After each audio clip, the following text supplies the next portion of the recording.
সূরা আল মাআরিজ। রহমান রহিম আল্লাহ তাআলার নামে। একজন প্রশ্নকারী ব্যক্তি আল্লাহ তাআলার প্রতিশ্রুত অমোঘ ও অবধারিত আযাব দ্রুত পেতে চাইল। এই আযাবটা তাদের জন্য যারা একে অস্বীকার করেছে, তা প্রতিরোধকারী কিছু নেই। সমুন্নত মর্যাদার অধিকারী আল্লাহ তাআলার পক্ষ থেকে কাফেরদের জন্য এই শাস্তির বিধান করা হয়েছে। ফেরেশতাকুল ও তাদের নেতা জিবরাইল রূহ আল্লাহর দিকে আরোহণ করে এমন একটি দিনে যার পরিমাণ 50,000 বছর। অতএব হে নবী, কাফেরদের ব্যাপারে তুমি আরো সুন্দর করে ধৈর্য ধারণ করো। কাফেররা তাদের এই অবধারিত আযাবকে বহু দূরের ব্যাপার হিসেবে দেখতে পায়, অথচ আমি তো দেখতে পাচ্ছি একেবারে আসন্ন। যেদিন আসমান গলিত তামার মতো হয়ে যাবে আর পাহাড়গুলো হবে রং বেরঙের ধুনা ফসলের মতো, সেদিন এক বন্ধু আরেক বন্ধুর খবর নেবে না, অথচ তারা একজন আরেকজনকে সুস্পষ্টভাবে দেখতে পাবে।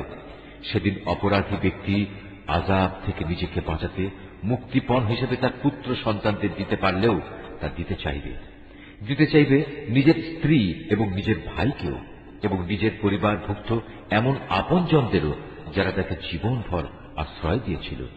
সম্ভব হলে ভূমণ্ডলের সব কিছুই সে দিতে চাইবে, তারপরেও জাহান্নাম থেকে বাঁচতে চাইবে না। কোনো কিছুর বিনিময়ে তা থেকে বাঁচা যাবে না। সে জাহান্নাম হচ্ছে একটি প্রজ্বলিত আগুনের লেলিহান শিখা, যা চামড়া ও তার অভ্যন্তরীণ মাংসগুলো খসিয়ে দেবে।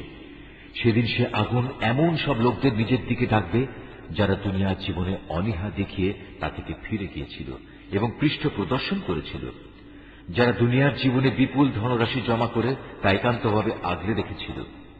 আসলে মানুষকে সৃষ্টি করা হয়েছে খুব সংকীর্ণ মনের এক ভীরু জীব হিসেবে। যখনই তার উপর কোনো বিপদ আসে তখন সে ঘাবড়ে যায়, আবার যখন তার সচ্ছলতা ফিরে আসে তখন সে আগের কথা ভুলে গিয়ে কার্পণ্য করতে আরম্ভ করে। কিন্তু সেসব লোকদের কথা আলাদা যারা নামাজ প্রতিষ্ঠা করে, যারা নিজেদের নামাজে সার্বক্ষণিকভাবে কায়েম থাকে, যারা বিশ্বাস করে তাদের সম্পদে সুনির্দিষ্ট অধিকার আছে, এমন সব লোকদের যারা অভাবের তাড়নায় কিছু পেতে চায় এবং যারা যাবতীয় সুযোগ সুবিধা থেকে বঞ্চিত। তারাও নয় যারা বিচার দিনে সত্যতা স্বীকার করে। তদুপরি যারা তাদের মালিকের আযাবকেও ভয় করে।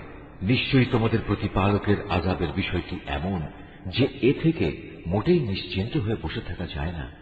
যারা হারাম কাজ থেকে নিজেদের যৌন অঙ্গসমূহের হেফাজত করে, অবশ্য নিজেদের স্ত্রীদের কিংবা এমন সব মহিলাদের বেলায় এটা প্রযোজ্য নয় যারা আল্লাহ তাআলার অনুমোদিত পন্থায় তাদের মালিকানাধীন রয়েছে। এদের ব্যাপারে সংযম না করা হলে এজন্য তারা তিরস্কৃত হবে না। আল্লাহ তাআলার নির্ধারিত এই সীমারেখার বাইরে যারা যৌন সম্ভোগের জন্য অন্য কিছু পেতে চাইবে তারা হবে শরীয়তের সুস্পষ্ট সীমা লঙ্ঘনকারী। যারা তাদের আমানত ও তাদের প্রতিশ্রুতি রক্ষা করে, যারা সাক্ষ্য প্রদানের ব্যাপারে সত্যের উপর অটল থাকে, সর্বোপরি যারা নিজেদের নামাজের হেফাজত করে, পরকালে এরাই আল্লাহর জান্নাতে মর্যাদা সহকারে প্রবেশ করবে। এ কাফেরদের আজ কি হল? এরা কেন এসব বিষয়ে মিথ্যা সাব্যস্ত করতে এভাবে ঊর্ধ্বশ্বাসে তোমার সামনে ছুটে আসছে এরা ডান দিক থেকে বাম দিক থেকে দলে দলে। তাদের প্রত্যেক ব্যক্তি কি এ মিথ্যা আশা পোষণ করে যে তাকে আল্লাহর নিয়ামত ভরা জান্নাতে দাখিল করা হবে? না, তা কখনো সম্ভব নয়।